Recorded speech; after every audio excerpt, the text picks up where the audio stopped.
Alrighty, people. Let's talk about some anime. Let's talk about the live action that just came out today called Cowboy Bebop. Obviously, it's November 19th. Today, Cowboy Bebop came out. And I pretty much wasted a good 3 hours of my life watching Cowboy Bebop. And I say 3 hours because, I watched the first episode, went into the second episode a little bit, couldn't stand it anymore, went to watch the last episode. So yeah, that's pretty much how I saw Cowboy Bebop. And as an anime lover, love watching anime, love reading manga. Live actions are honestly on a very much of a blacklist in my head. I don't like live actions, especially if they're live actions of anime. Live actions from games like Monster Hunter, that was not good either. Yeah, they tend to be very bad, tend to be absolutely trash. So my hopes going in was not good. It was very bottom, almost pretty much ground level. Just to say a bit, yeah, the average audience score and the average tomato meter pretty much summed it up to me, honestly. It's not good. Cowboy Bebop is trash. To give it a rating out of 10, probably 3, probably 4. Honestly, I'm probably willing to put it more of a 3. There were some good things, but the majority very bad. I'll talk about the bad things later because I got a whole list of bad things to talk about. But first off, let's talk about the good things. So the good things are pretty much John Cho, pretty good. John Cho, he is a lot older than Spike is, but you know what? After watching this, I was like, you know what? John Cho, not bad. I didn't mind it. It was not terrible. I enjoyed him acting as Spike. Mustafa, I almost called it Mufasa for a moment, in my head. Playing as Jet Black, it's fine. He wasn't too terrible. I actually enjoyed him portraying Jet Black. But the other two things, because I only thought 4 things in this show was good. The next 2 things is the space CGI and pretty much the CGI of the planes. That obviously the red plane that Spike always uses to get to Earth and whatnot. And pretty much Ein, the corgi. So the space CGI was actually done pretty well. If I was going to compare the CGI in this to like a movie or something, I'd probably put it Transformers. I think that's how close the CGI was. A little bit better than Transformers, I would say. That's probably where the majority of the budget went to. Because let's just say that that everything else other than the CGI was pretty bad. But yeah, so Ein, obviously the corgi that's supposed to be a genetically modified dog to be very smart. That was cool. But the only bad thing is that they kind of made Ein out to be like a robot.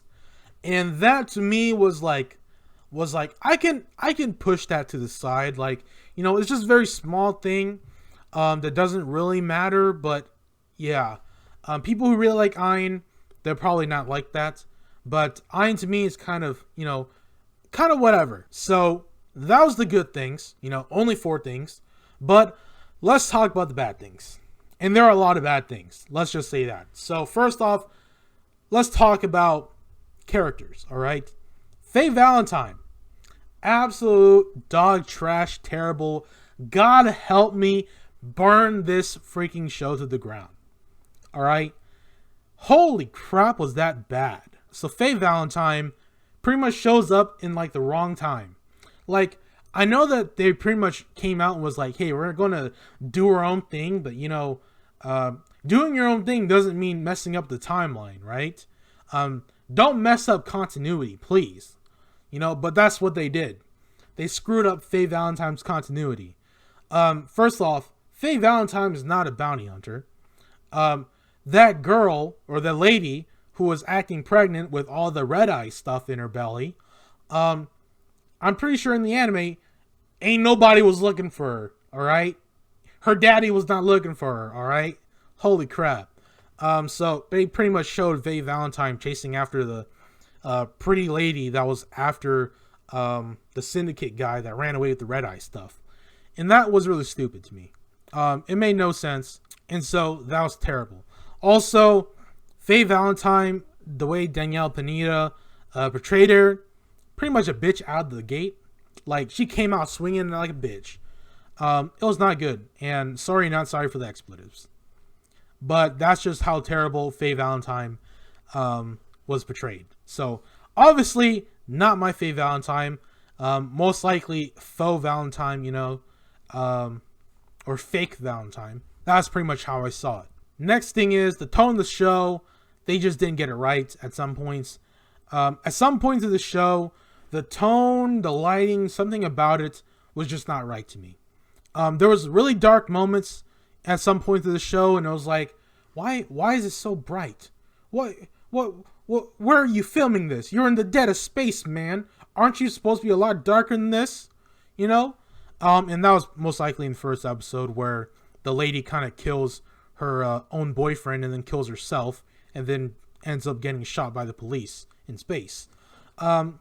Honestly, it's kind of like, you're in the dead of space. Why are you bright blue?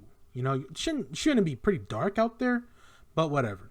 That was just some things that just didn't work to me. The tone of the show was like good sometimes, but then bad the majority of the time. This show was not vibrant enough.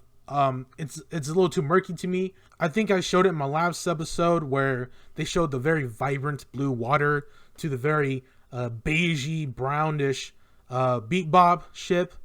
And so that's kind of what I imagined in my head. I was expecting the waters to be kind of like Florida-ish in a way, but instead very murky, very brown, not green or not blue of any sort, just gray. Looks like you put miso soup in the ocean. Don't know why. Some shots could have been a lot brighter. Some shots could have been darker. Kind of goes with the tone of the show. Already talked about pretty much Faye showing up at the wrong time.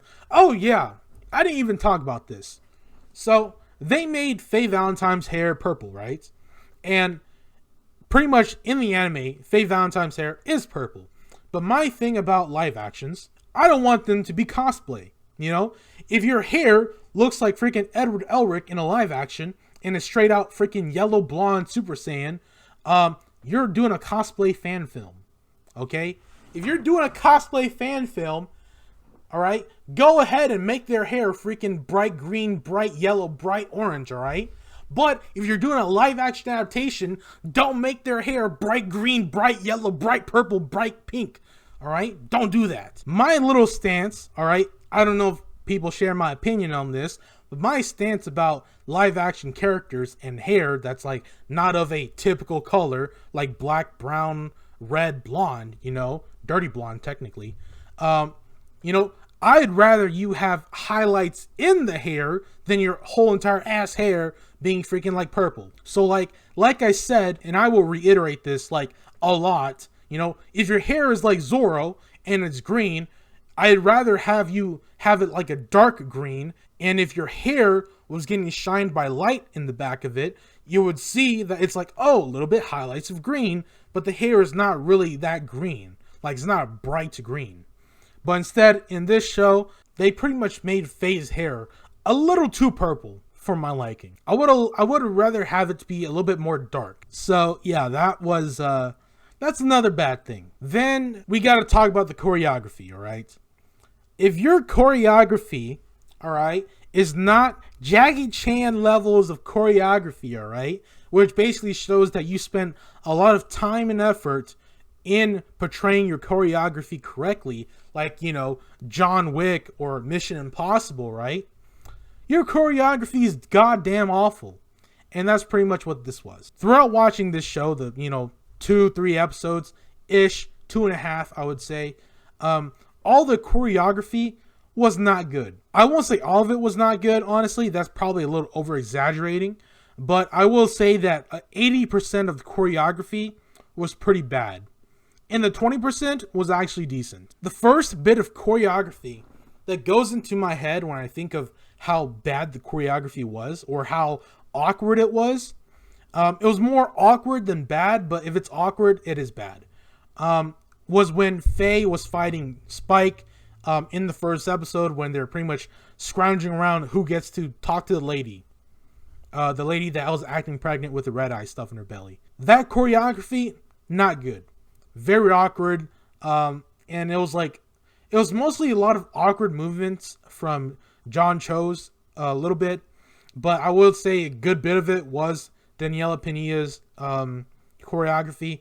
It was very awkward. It was very weird. You look like when she had the freaking knife, the middle finger knife in her hand, and she was trying to stab Spike.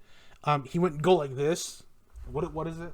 It's like he went to go like, oh, like that. I thought that was weird and it was awkward. Why didn't you just like slap it out of the way or just like move out of the way? And instead you went to go like whatever that was. The choreography, not good. Then when I skipped into the last episode of the show, oh man, Julia. Let's just say she actually needs to die. Julia and Spike and their whole little thing throughout the anime, you know, that's a big bit of freaking Spike's character. And she's supposed to die. Why'd they keep her alive? Why? She's of no use. She's of no use to the episode. She's pretty much Spike's entire objective, for the most part at least, throughout the show. Like, she's supposed to die. But instead of making her die, they pretty much made her step on and pretty much try to overpower Vicious and then throw freaking Spike out the window and try to portray her as like a magnificent big female character. And it's like, no, like it doesn't work that way. Sorry, not sorry. Julia's supposed to die here, man. But yeah, so they did some things, a lot of continuity changes that made no sense. And we already knew that from the creator telling us, hey, this might not be good. And pretty much when Netflix was like, oh yeah, we're going to be making our own comic book for this to tell our own story. Yeah, no, stop. It's absolute dog shit. My ending remarks for this show, whoo man, pull the plug. End the show, please. Put this show in a pit of fire and end it there. And one little thing that I forgot to talk about, Ed, alright? Ed. Let's just say, whoever hired Ed, they need to get fired, alright? They need to get fired. The writers of this show, all fired. Director, fired, alright? Just end the show. Pull the plug. This is Ed's actor. Or actress. I don't know what they're trying to do with this. Ed pretty much showed up in the very last minute of the last episode. And let's just say that this is the most annoying kid I've ever seen in my life. This kid reminds me of kids who I would see if I was playing Fortnite or Call of Duty and I killed them crap ton and they started screaming and shouting in the comms. Like, this is how bad it is. And don't make me even mention the hair color on this kid, alright? This ain't it. This just is not it, alright? This is not it. This show deserves the 48. Probably a lot lower. You know what? Let me refresh this. Oh, yes. The average audience score has gone down. You know what, people? If you're going to review this, let's get this thing to 30. Let's get this thing to, like, 0. Like, come on. Like, I don't like this show. I don't like this show. The critics don't like this show. The audience doesn't like this show. It's less than 50%. It's less than average. Alright? Just take this show out. Just burn it. It doesn't need to exist, alright? Ed as a character in this show doesn't need to exist anymore. And Netflix should just never try to make Ed into a character in the show at all. Ever since they're like, oh, Ed's non-binary. But I remember specifically in the show, and people can find the clip on Twitter or something, I'm pretty sure Ed was like, oh, I'm a girl. So I'm going to end the video here. Please like, comment, subscribe. If you guys watched it, you know, go ahead and give a full detailed essay in the comments down below. And I'll be sure to like it and all that stuff. But yeah, I don't have much more to say on this show other than it was pretty terrible. I probably would have a lot more notes on this show if I watched all of it. But, you know, 3 hours of my life is already long enough for this show to take out from me. And I'm not going to waste my time anymore. Already got to waste my time watching a lot of more other shows. But yeah, so I'm going to end it here. Peace out, people.